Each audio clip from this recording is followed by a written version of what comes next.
एक क्वेश्चन है जो मेरे से ऑलमोस्ट मेरे हर सेशन में कोई ना कोई जरूर पूछता है, तो मैंने सोचा कि आज इस क्वेश्चन की डेप्थ में हम चलेंगे मिल करके, यानी कि आप जो मुझे अभी वीडियो में देख रहे हैं और मैं, हम लोग मिल करके इस क्वेश्चन की डेप्थ में चलेंगे और डीपली समझने की कोशिश करेंगे कि इस क्वेश्चन का क्या आंसर है। वो क्वेश्चन है कि हमेशा मोटिवेटेड कैसे रहे। तो इससे पहले कि इस क्वेश्चन की हम डेप्थ में चले, मैं आपको बताना चाहूंगा एक ऐसी स्टडी के बारे में जो बहुत ही इंटरेस्टिंग है। वो हुई थी कोलंबिया यूनिवर्सिटी में 1998 में। एक प्रोफेसर ने स्टडी को किया जिसमें कि बहुत सारे बच्चे थे जो कि सारे 5th स्टैंडर्ड के थे और उनको पजल्स थी बहुत तरह तरह की सॉल्व करने के लिए। उसमें से कुछ पजल्स बहुत ही मुश्किल थी, कुछ बहुत ही आसान थी। उसके बाद में जब उन बच्चों ने उन पजल्स को सॉल्व किया तो उसके बाद में सभी बच्चों को एक ही बात कही गई कि आपने बहुत अच्छा किया। बस यहां पर एक छोटा सा फर्क था। आधे बच्चों को उन्होंने कहा कि आपने इतना एक्स्ट्राऑर्डिनरी इसलिए परफॉर्म किया क्योंकि आप बहुत ही ज्यादा इंटेलिजेंट हो, और बाकी के जो आधे बच्चे थे उनको कहा गया कि आपने जो इतना एक्स्ट्राऑर्डिनरी परफॉर्म किया उसकी वजह थी आपका हार्ड वर्क। फिर उसके बाद में दोबारा से इन सब बच्चों को कुछ पजल्स दी गई सॉल्व करने के लिए, जिसमें से कुछ बहुत ही आसान थी और कुछ बहुत ही मुश्किल थी। अब यहां पर कुछ बहुत इंटरेस्टिंग निकल करके आया जो किसी ने एक्सपेक्ट भी नहीं किया था। वो बच्चे जिनको कहा गया था कि आप बहुत इंटेलिजेंट हो, बहुत स्मार्ट हो, उनको जब वो पजल्स मिली तो उन्होंने क्या किया, जो मुश्किल पजल्स थी उसको छोड़ दिया, आसान पजल्स के ऊपर काम करना शुरू किया, और उसमें भी कुछ देर बाद ही वो बच्चे बोर हो गए। दूसरी तरफ से वो बच्चे जिनको कहा गया था कि आपने इतना एक्स्ट्राऑर्डिनरी परफॉर्म इसलिए किया क्योंकि आपने हार्डवर्क किया, उन्होंने सिर्फ आसान पजल्स को अटेम्प्ट नहीं किया बल्कि मुश्किल से मुश्किल पजल्स को भी अटेम्प्ट किया और सॉल्व किया। फिर उसके बाद में जब ये पूरी स्टडी कंप्लीट हुई तो उन बच्चों से पूछा गया कि किसको ज्यादा मजा आया इसको करने में। तो वो बच्चे जिनको कहा गया था कि आप बहुत इंटेलिजेंट हो, उनको मजा नहीं आया, यानी कि वो मोटिवेटेड नहीं थे। और वो बच्चे जिनको कहा गया था कि जो भी आपने किया वो अपने हार्डवर्क की वजह से किया, उन्होंने ना सिर्फ अच्छा परफॉर्म किया बल्कि वो एंड तक मोटिवेटेड भी थे और उनको मजा भी आया। अब ये स्टडी जिसके बारे में मैंने अभी आप लोगों को बताया, ये इतनी इंटरेस्टिंग इसलिए है क्योंकि ये जिस तरीके से हम सोचते हैं हमारे थॉट पैटर्न को चैलेंज करती है। हम क्या सोचते हैं कि अगर हम पेरेंट्स हैं या हम टीचर्स हैं और अपने बच्चों को हम बोलेंगे कि आप बहुत इंटेलिजेंट हो, आप बहुत स्मार्ट हो, तो वो अच्छा परफॉर्म करेंगे। लेकिन इस स्टडी में एग्जैक्ट उसका ऑपोजिट निकल करके आया है। तो इस स्टडी में जो फैक्ट्स रिवील हुए उसको समझने के लिए हमको एक कॉन्सेप्ट को समझना पड़ेगा, जिस कॉन्सेप्ट को कहा जाता है लोकस ऑफ कंट्रोल। हुआ क्या कि जिन बच्चों को कहा गया कि आप बहुत ही स्मार्ट हो, बहुत ही इंटेलिजेंट हो, उनका जो लोकस ऑफ कंट्रोल था वो उनके अंदर नहीं था, उनके बाहर था। लोकस का मतलब है सेंटर ऑफ कंट्रोल, मतलब कि अगर वो स्मार्ट है, अगर वो इंटेलिजेंट है, तो इसमें उनका खुद का कोई रोल नहीं है, वो उनके कंट्रोल से बाहर है। दूसरी तरफ से जिन बच्चों को कहा गया कि जो भी आपने अचीव किया वो अपने हार्डवर्क की वजह से अचीव किया, उनका जो लोकस ऑफ कंट्रोल था वो उनके अंदर था, यानी कि हार्डवर्क पूरी तरह से उनके खुद के हाथ में था कि अब उनके ऊपर है कि वो कितना हार्डवर्क करते हैं। और ये सिर्फ इस स्टडी में निकल करके नहीं आया है, इस तरह की और भी बहुत सारी स्टडीज हुई हैं, बहुत सारी रिसर्चेस हुई हैं जहां पर एग्जैक्ट यही चीज निकल करके आई है कि अगर हम खुद को हमेशा मोटिवेटेड रखना चाहते हैं तो उसका सिर्फ एक तरीका है कि जो कंट्रोल है वो पूरी तरह से हमारे अपने हाथ में होना चाहिए। तो अब समझने की कोशिश करते हैं कि ऐसा क्या होता है कि जो कंट्रोल है वो हमारे हाथ से चला जाता है, और ऐसा क्या होता है जब कंट्रोल हमारे हाथ में आ जाता है। जब भी हम एक्सटर्नल फैक्टर्स की बात करते हैं कि मैं ये नहीं कर पा रहा इस वजह से, उस वजह से, उस वजह से, जो कि मेरे कंट्रोल से बाहर है, तो हमारे हाथ से कंट्रोल चला जाता है। लेकिन जब हम बात करते हैं कि हम एग्जैक्टली क्या कर सकते हैं, जब हम अपनी कैपेबिलिटीज के बारे में बात करते हैं, तब कंट्रोल पूरी तरह से हमारे हाथ में आ जाता है।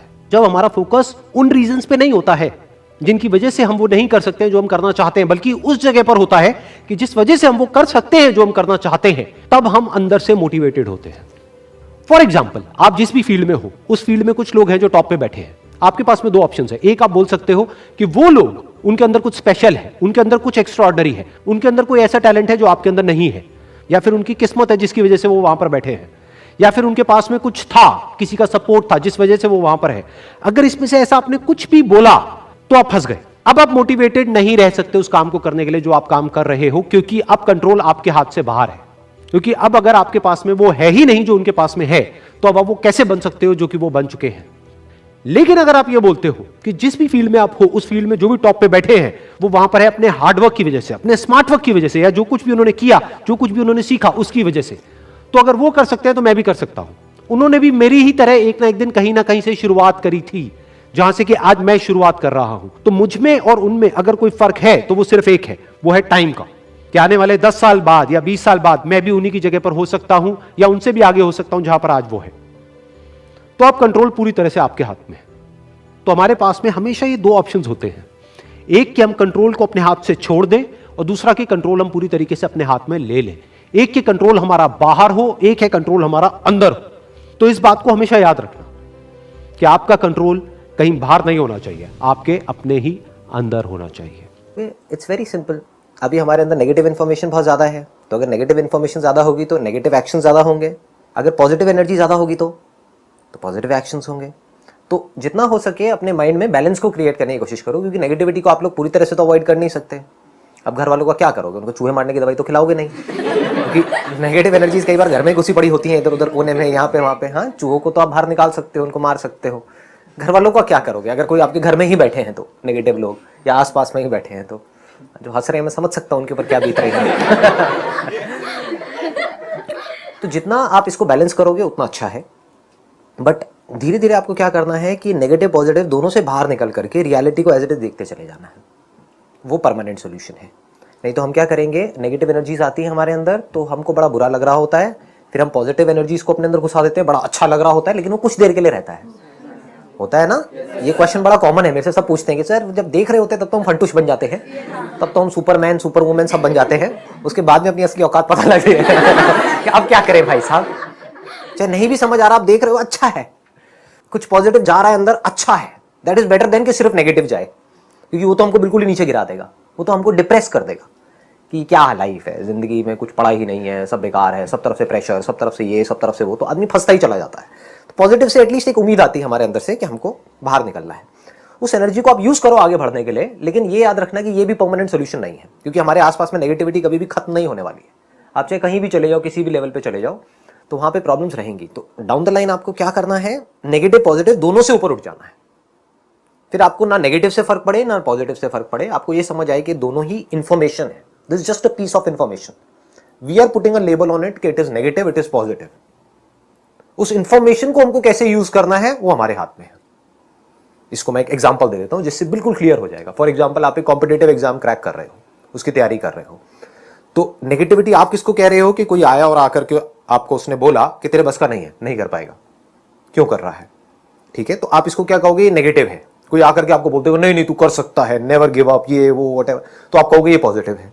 जरूरी नहीं है, दोनों ही एक पीस ऑफ इंफॉर्मेशन है। अगर हमारे अंदर इंटेलिजेंस है उस इंफॉर्मेशन को यूज करने की, तो हो सकता है जो नेगेटिव बोल रहा है हमको कि तू नहीं कर सकती, वो हमारे काम आ जाए, बजाय कि हम लगे रहें 10 साल तक 20 साल तक, नहीं नहीं मैं तो करके रहूंगा, करके रहूंगी, व्हाटएवर इट इज, और 20 साल बाद हमको समझ आए कि हमारी लाइफ भी निकल गई, वहां भी कुछ नहीं हुआ, यहां भी कुछ नहीं हुआ। तो अगर कोई आपको नेगेटिव भी बोल रहा है, तो हो सकता है वो जो नेगेटिव बोल रहा है उसके पीछे सच्चाई है। नेगेटिव इंसान जो बोल रहा होता है वो फेल होता है अपनी मतलब कॉजेस की वजह से, तो वो चीज समझनी होगी कि उसके कॉजेस का क्या। एब्सोल्युटली। तो आपको दोनों तरफ से वो भी इंफॉर्मेशन यूजफुल हो गई या नहीं हुई, क्या पता आप भी बिल्कुल वही कर रहे हो जो उस बेचारे ने किया, तो आप भी बेचारे बनने वाले हो। क्लियर हो रहा है ना।